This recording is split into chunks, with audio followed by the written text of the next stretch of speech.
एका छोट्या गावात एक मुलगा राहत होता, ज्याचे नाव जॉर्ज होते. जॉर्ज अतिशय गरीब कुटुंबात जन्माला आला होता.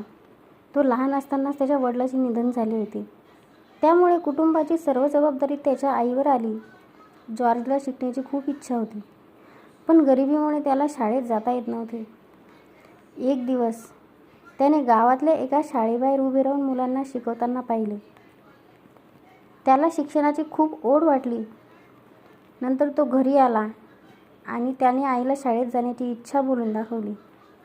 आईने त्याला प्रोत्साहन दिले आणि म्हटले, जॉर्ज, तू नक्कीच शिकशील, फक्त चिकाटी सोडू नकोस.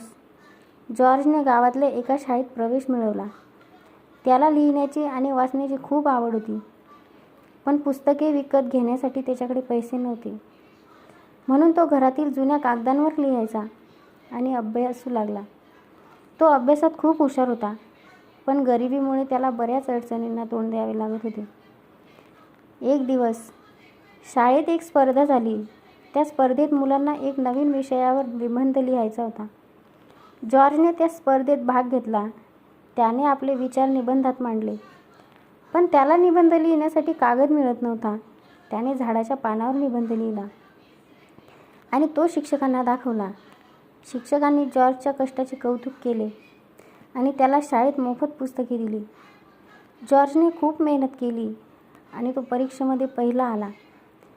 त्याला शिष्यवृत्ती मिळाली आणि त्याने उच्च शिक्षण घेतले.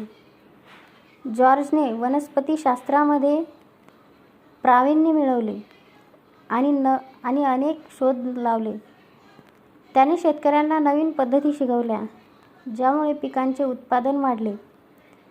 जॉर्जने कधीही हार मानली नाही. त्याने आपल्या कष्टाने आणि चिकाटीने गरिबीवर विजय मिळवला आणि आपल्या कुटुंबाचे नाव मोठे केले.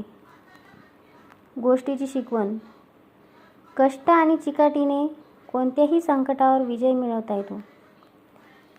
गरिबी असली तरी शिक्षणाची ओढ असेल तर यशाचे शिखर गाठता येतं.